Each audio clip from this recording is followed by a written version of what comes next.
Yeah, how bright that is. Good? Decent? What is your life's purpose? Hmm?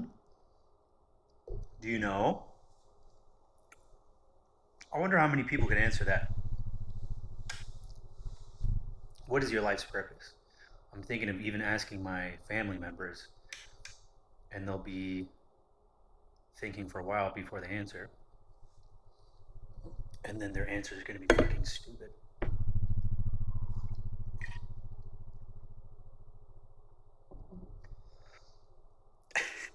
Because I'm the best, obviously. I know everything. Um, so I'm fostering somebody's spiritual fucking growth and development, and they're making insane strides. Really, like, really, I haven't seen that before, frankly.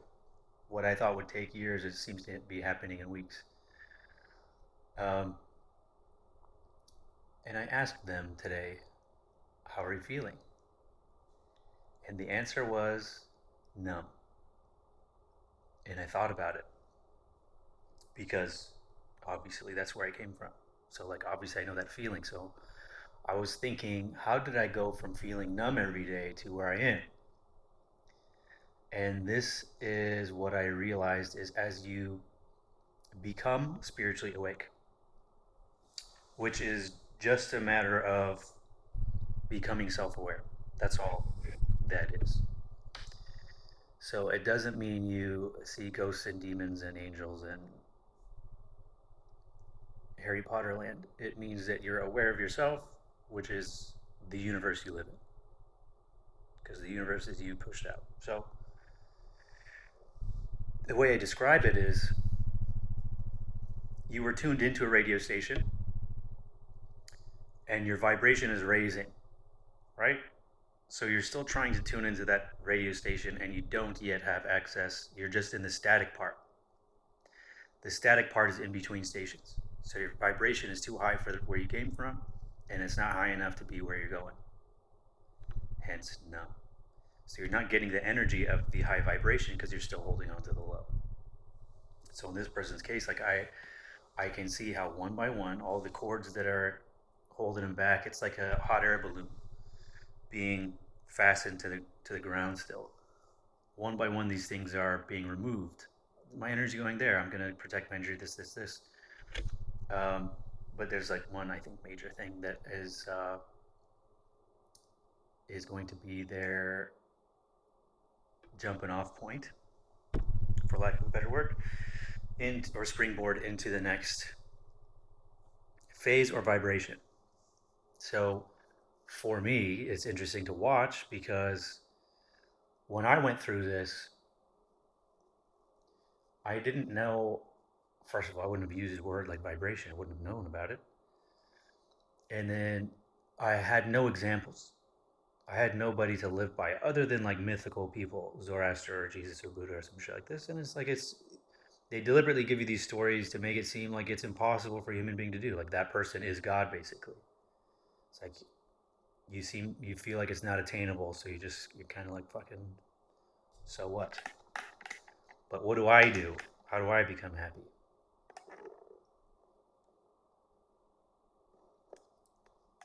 So what happens if you're becoming spiritually awake is there is a part that's numb. If you can imagine your spiritual awakening is planting an acorn, eventually becomes an oak tree, but the growth is slow, methodical. It takes time. So the time that you're uncomfortable can take a while as well. That being said, to minimize the time that you are uncomfortable, learn from my mistakes. My mistake was that I tried to hold on to the things that I knew didn't work. So my spiritual awakening came. I mean, it's in midlife. I think that's what it's supposed to happen. Carl Jung said life begins at 40. Before that, you're just doing research. So, um, there are things that weren't fulfilling, like hanging out with the same group of people, like drinking, like in relationships that I knew were dead ends.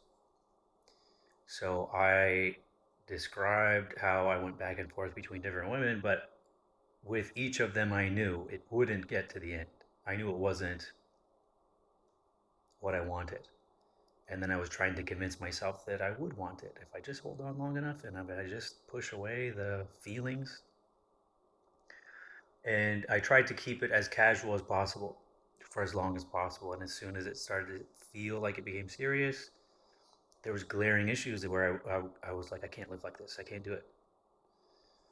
But if it, I thought if I just keep it at surface level and I, keep doors and windows open in case, um, that I could handle it. And I was just kicking the can down the road because eventually that was holding me back. So um, there's a period of time where I would go back, do the things that I used to do with the people I used to do them with, and I would struggle to be present. I'd struggle to feel alive. Frankly, you don't feel like you're alive. And imagine I had no one told me anything about spiritual journeys. No one fucking, I had no one to guide me. So the amount I felt like I talked about it on here so many times. Like I felt lost in space.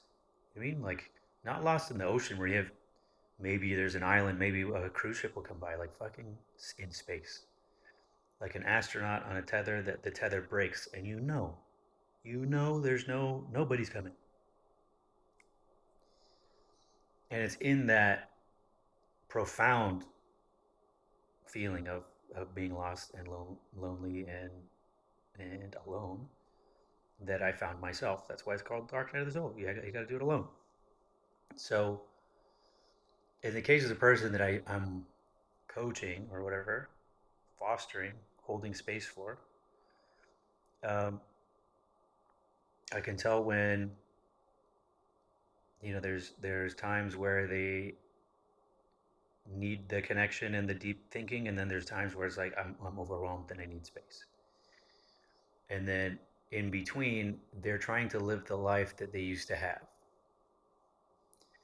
And it's becoming more and more uncomfortable. The feeling of being numb is because your soul isn't satisfied. So it's saying you can't stay here. That's what the inside voice is saying, is like we need to keep moving. It's like you can't stop halfway through the desert. You got to get to the oasis, at least, before you can take a break. Because your soul's dying. What I said, what's your life purpose? If your life purpose is to help people, if your life purpose is in the arts, to express yourself somehow, and you're in accounting,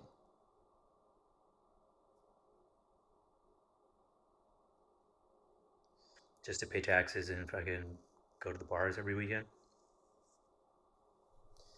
So part of spiritual awakening is realizing that's when they call it the matrix. It's like the world that you were born into, that you are beholden to, you're a slave to. And part of the spiritual awakening is basically, that's why it's called the path of individuation. It's saying, fuck you, that's not me. I'm gonna go this way. You guys can do what you want. Like mom, dad, sister, brother, you guys made your choice. Everybody shut the fuck up. Nobody tell me what to do because I know what makes me happy.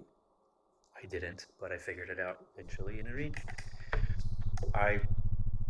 I found out what I need to do by finding out what I didn't want. And sometimes it takes you a long time to figure out that it's a no. Because some things that aren't for you don't have resistance. Does that make sense? Like I've had, I have a lot of close female friends. And one of them not too long ago, like, tried to jump the fence or whatever, and it made me very uncomfortable. But I'm able to have these types of close relationships knowing that there's a firm boundary that doesn't get crossed. And I don't even know where I'm going with this. Like, it made me so uncomfortable thinking about this. Ugh, I hated that. I hated that whole time. It's like, what are you doing? It's like, stop talking, stop talking, stop talking, stop talking. Oh God, you really have to dive into the fucking shallow end of the pool. Um,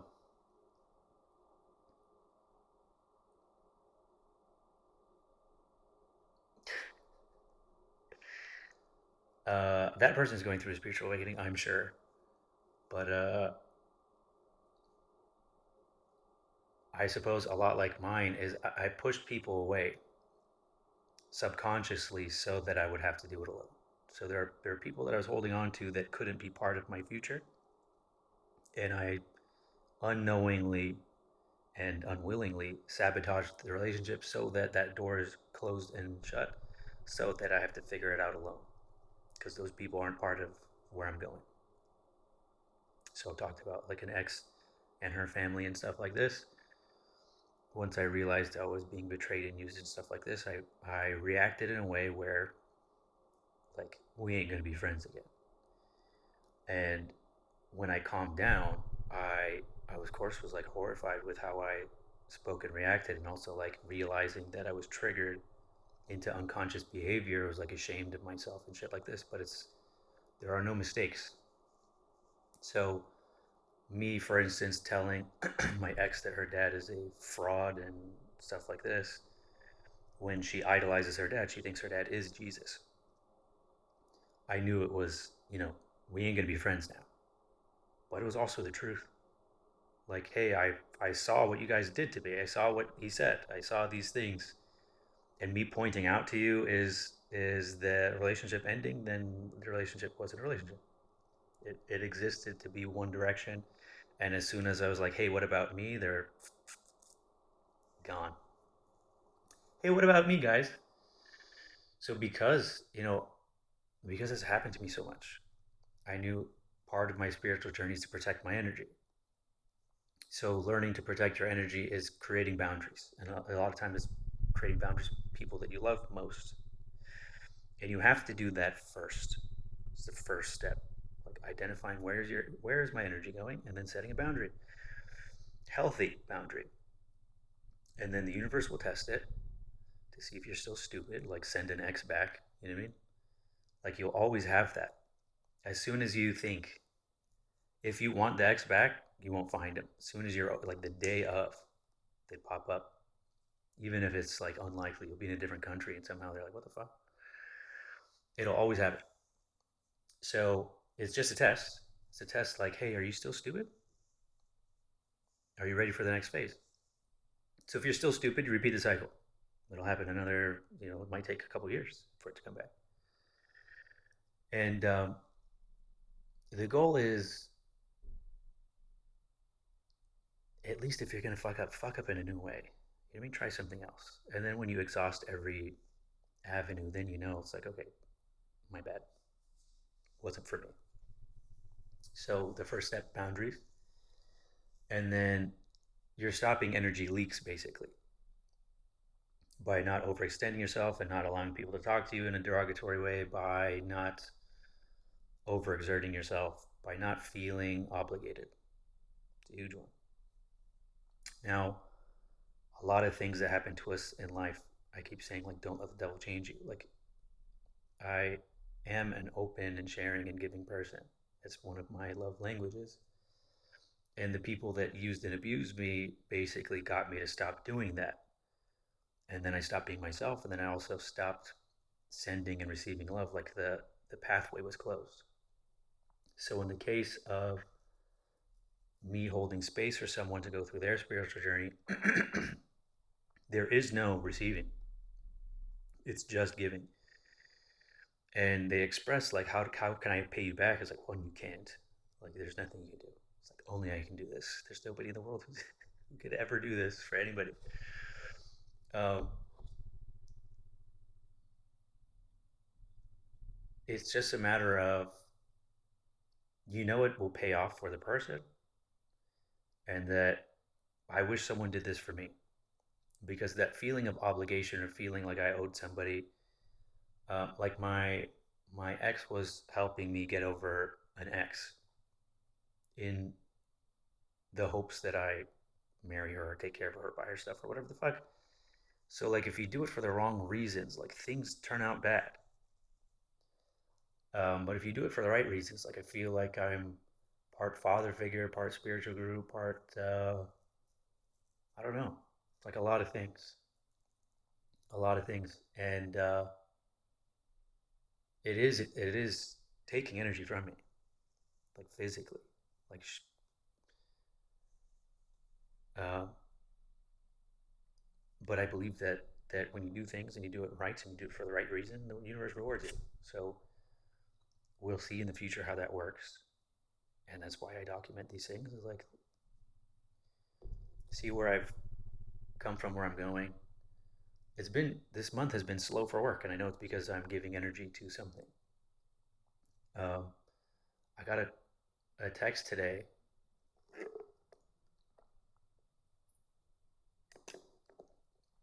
like, "Hey, can you do a job for us today?"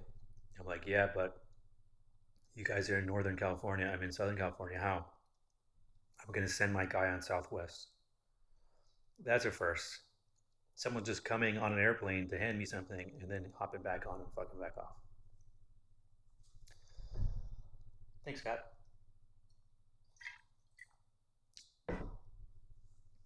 Thanks, Scott. So it might be residual. It's a new relationship, so this is the first job I'm doing for these guys. So if it goes well, hopefully there's more. So um, the person going through their spiritual awakening is in this static area. And I would say a lot of my life was like that, where it's like things aren't as fulfilling as you wish they were. And it's kind of scary. It's kind of scary because um, when life is in that static area and then bad things happen, the bad things are like a fucking soul crushing. It's like if your normal is low and then you just go lower, you can either get to you're not even at a core tank, and then things get fucking worse. You're like, fuck this. Why am I here? I don't want to be here. Um, but no tree can reach heaven whose roots don't go down to hell. So you need to go to hell first. I'm sorry. So that comes in the form of what they call tower moments in the spiritual community. A tower moment is like a sudden change. When I talk about etch a sketch, like everything, you get rocked to your foundation. So it has to be a strong enough event to rock you to your core. And I believe those only happen when we're off track. So I believe the universe gives you signs, synchronicities, and nudges you in a direction. Like, this is your path. If you're fucking over here and you're not course correcting, you're not even looking in the right direction, something happens here to close the path. So with my ex, there was like there's a hard stop, and and it's either the tower moment could be like a loss of a loved one, it could be losing financial, like going broke. You know what I mean? These and I observed this happen in other people's lives, like in my ex's family, the pastor people, they got robbed. They left their front door unlocked because Jesus is supposed to be their guard dog, but they don't do anything for Jesus anyways. You know what I mean? If you're expecting Jesus to do that, you should have probably been nicer to him. Um, so everything that they had was stolen. And this is a tower moment, right? This is like God saying, "Hey, fuck face, pay attention. You have your family, you have like your health, be grateful. And then if they had adjusted course, I'm sure they'd get back to where they were and then some. But they're looking at it like this, like it's a finite resource. We'll never get this again. And that's why they treated me like shit, is they were like, how can we steal from this faggot? So um, they doubled down. They doubled down, and I observed what happened. And I watch this type of thing. Like I'm always listening. I don't like gossip at all. I know it's low vibration. Like talking shit on people, I know is not a good thing to do. Um, but there are so many lessons in other people's lives that it just confirms the framework that I've made of the universe that I live in. So there are things that are like, when people are short sighted and screw people over. I went to a job site yesterday, and this guy was saying for two car parts, this guy, legitimately on the high side, you would have charged $3,000 or $4,000 for these parts. Like if you're saying like this is one of a kind and Jesus shit this out, um, and this guy charged 15 grand for it. And the guy telling me, he's like, the guy paid because he's rich. He didn't care, but he knew he fucked him over. So instead of making $1 million off this guy over the course of a business relationship, he just was like, I'm gonna fuck this guy right now, and then he lost that potential business. Of course, we don't always know what would have happened. You know what I mean? And he probably didn't hear this other side that it was. But if you do the right thing, you don't have to worry about it. Things just work out for you. I noticed there's a lot of people, especially in my industry, that are looking to fuck someone over. There's a lot of people even that I'm close to that I know that if things go, you know what I mean, to the side, that they'll save themselves over me, which is, at least I know. I'm not expecting something else.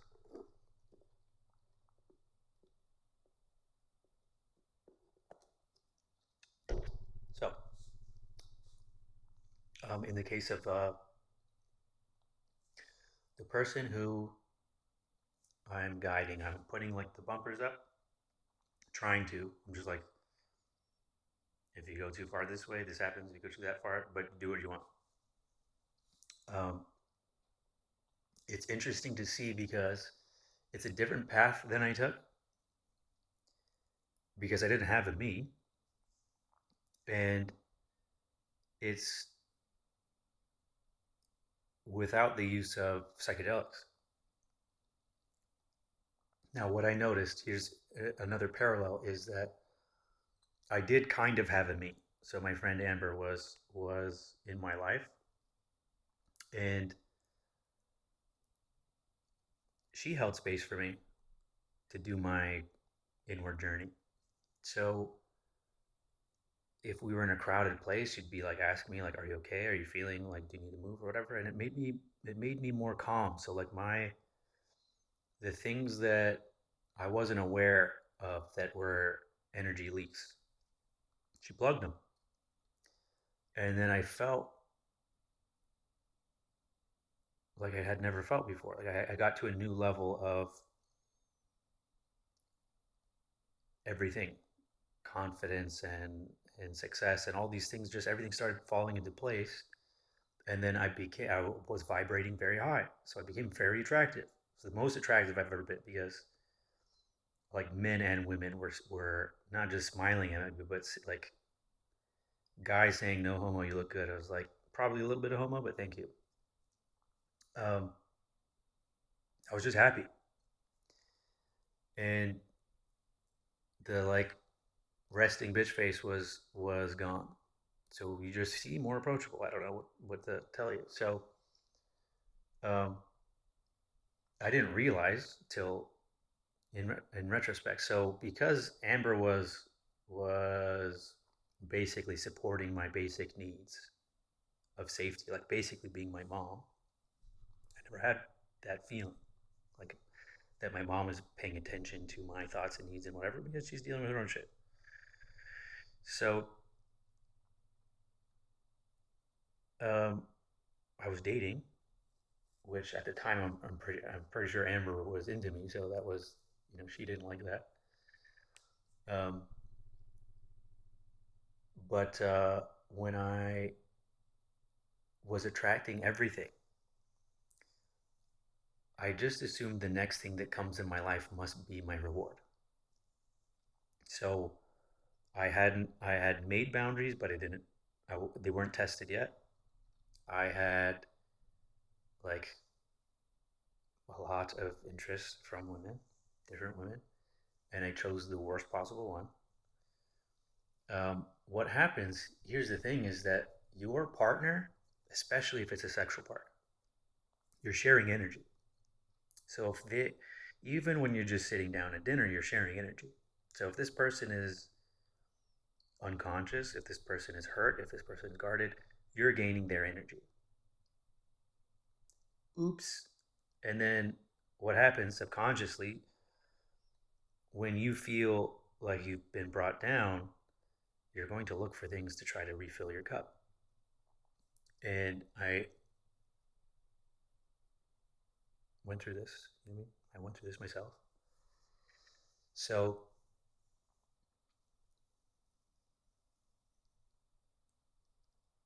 set boundaries, enforce boundaries, and then pay attention to especially the people that you hang around, especially romantic interests, like anyone who has, you're creating energy together, especially if you have contact, sexual or not, you're creating energy.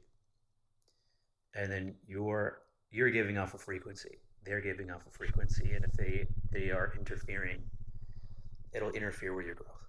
That's why you grow alone, frankly. So I suggested to this person that they stay single and figure themselves out, but they need to do what I did, is see why.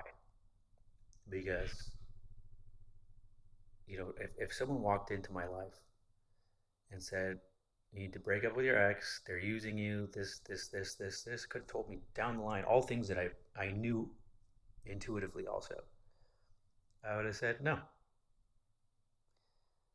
I would have continued on the path. It's like you can't actually convince anyone of anything. You got to see they got to see it themselves.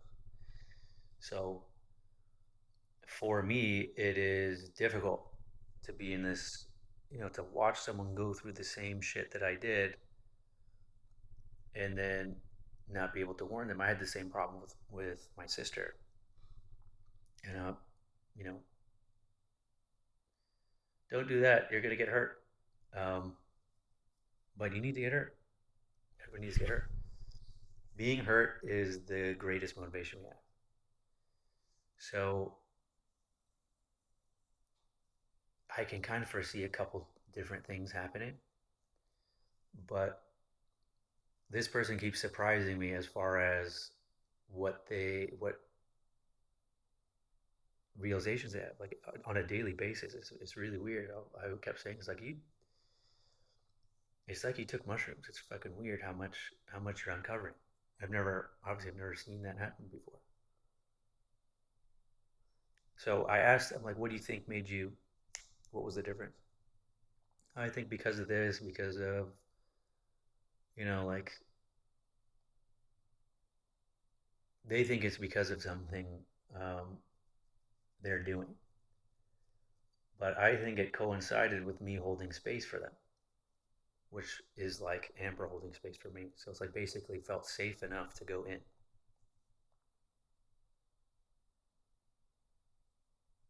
Feeling safe enough to go in, basically. It's like your basic Amber was like my life raft. So I could like swim freely and then come back to the life raft. Like I could see it. And I feel like the same thing's happening for them, but it probably will take them some time to see that in retrospect. Um,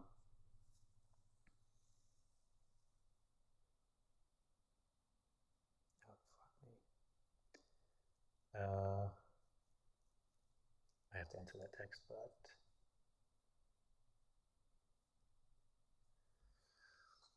the other thing in the spiritual journey is you can't skip steps. So you might, in my case, like I knew where I needed to, I knew what the answer is. Okay, I have to get here, but you can't skip steps. So I think it'll be interesting to see what happens for this person because Rumi said, "Remember, when God has sent everybody else away, it's so that it's only you and Him." And I think in order to be complete spiritually, you have to have this your own connection to God where you like fucking know. You know beyond a shadow of a doubt. And that becomes your life raft, not a person. Because people can come and go, they could die, they could fall in love with someone and not be allowed to talk to you. But when you have your own, not belief, mind you, belief ain't shit. When you have your own knowing. So when you pay attention to signs and synchronicities, and enough of them happen, like it only happens when you're on the path. People who are unconscious don't see synchronicities. And most people are unconscious and most people don't see synchronicities. So it's only for the select few who have eyes to see. And when you're on the path, so even you, if you are, if you consider yourself a conscious person, if you deviate from your path, you don't see shit. Nothing's happening. And Wayne Dyer said, synchronicity becomes the norm rather than the exception when you're in flow with the universe. So it's when you follow your path, you get the gifts. Uh, when you follow your soul's journey. So to your conscious mind, you might not know what your soul purpose is, but your unconscious, your spirit, your soul knows. So there, in this equation, there's a certain amount of faith, and as you walk the path, like I'll say that in the 3D world, like if I talk to a therapist or a friend or anybody who's been through bad relationships or been taken advantage of or used or whatever, everyone would caution me against giving energy to somebody who cannot reciprocate. But I feel intuitively that the things that I've been through in my life were specifically designed to make me into someone who could hold space for someone going through exactly the same thing I did. And if that's wrong, so what did I lose? Some money, some time. You're doing that anyways. At least I'm taking a path that I know nobody would do. Nobody would do it. People are scared. People are fucking selfish. And I don't believe that God would give me the ability to see without the ability to do something. So with this person, I tried to force their change before. You're doing this wrong, you're doing that wrong. And then my change. Yesterday I was clever, so I want to change the world. Today I'm wise, so I'm changing myself. So I changed myself and how I interact with this person, and then immediately they started growing.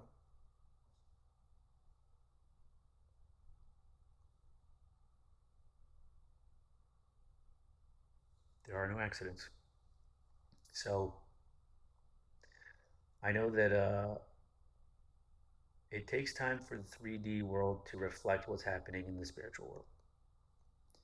But in the spiritual world and intuitively, I know that something big is happening. Something big is taking form and something fated. This is like a destiny thing. Like someone becoming conscious is the biggest. It's like a new birthday, but it doesn't happen in a day. It happens over time. So it's like a big thing to celebrate. It's a big thing to experience as a human being. Most people live and die in an unconscious state, living like it, just like an advanced animal. No conscious or independent thought, no individuality, just the sum of our parts, the sum of our experiences, the sum of our parents and friends. Got a little bit of this, a little bit of that, a little of that, and just trying to run out the clock. But for someone to stop and be like, what am I doing this for? Why am I giving so much energy there? Why do I feel obligated to do that? And then figuring out once, like little by little, you figure out who you are. And then once you figure out who you are, your future looks very different. Um, a lot of it looks the same. Like I would still, I went through a phase of I had to like lose my fear of money and lose my because people used me for money. I didn't want it, and I didn't have motivation. And then I thought spiritually, like being rich is a bad thing, and it's not. Like you're supposed to live in abundance. Abundance means more than enough. Like you should never have to live in fear, and if you are, you're doing something wrong. I assure you. So I no longer have the fear of being too successful. I know that sounds weird, but like when I was little, I wanted to have a castle. I wanted secret fucking rooms. I want my house to look like a castle. I want fucking 20 cars. I want. And then I'm kind of, I'm headed in the direction, I think. You know, I have wants and desires, and again, but in a healthy way.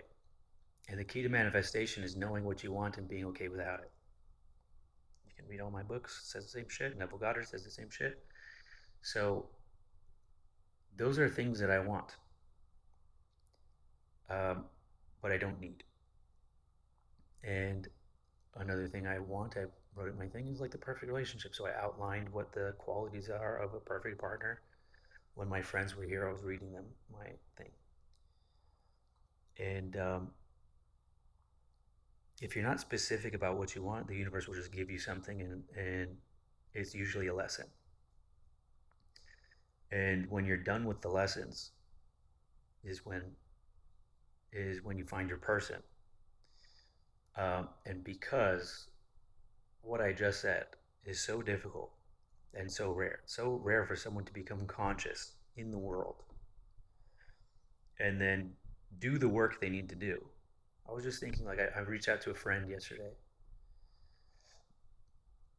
He was getting in really bad fights with his wife, girlfriend, then wife, right? So we were talking, like, it always, every time they were fighting, we'd go to lunch and it'd be the whole time monopolizing the time talking about how bad it was. And then, of course, if I suggested, it was like, well, therapy or consciousness or whatever the fuck, they were resistant to it. So they just stuck with their pattern. Then they had a kid. Isn't that everybody? So you just download. Now the kid is going to have their unhealed trauma the kid has. It lived in the mom for 9 months, has mama's trauma, mama's temperament, mama's fucking stress chemicals. So before, this baby doesn't have a fucking chance. But that's all of us. And I wonder, I mean, what happens if two conscious people make a baby? What does that look like? I've never heard of it.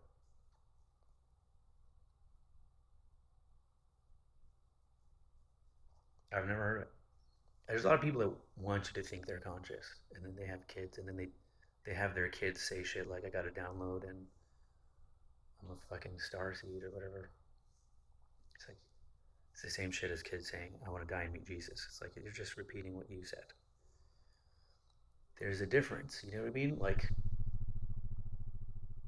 you wouldn't post it online,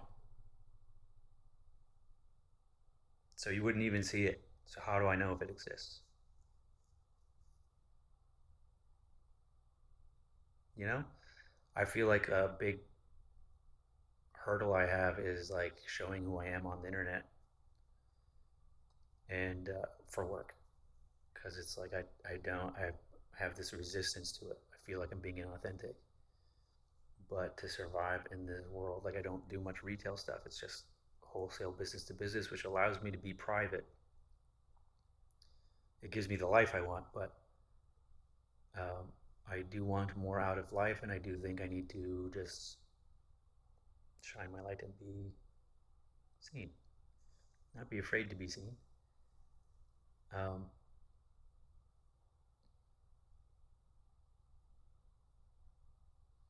I feel like, especially for what I'm doing spiritually and the spiritual growth I have, I'm expecting something big to happen. We will see. Um,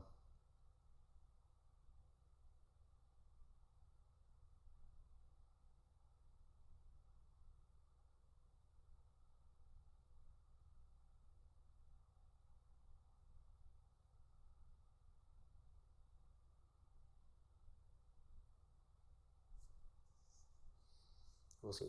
I don't know. I gotta get back to work, but it was great talking to you, friend. And I gotta shave. This is out of control, but I really do like it more. I like having a beard. I just don't like trimming it. Sounds cool. It's at like a length where it's kind of soft. When it first starts growing, it's like a razor blade. Fucking, I don't know how it's so sharp. Rambling. Um,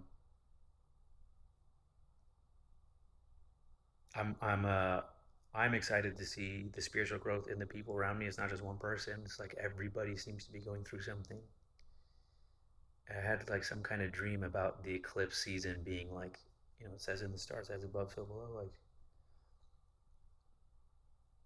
maybe I was a first wave volunteer and this is the second wave, or something to that effect. Um,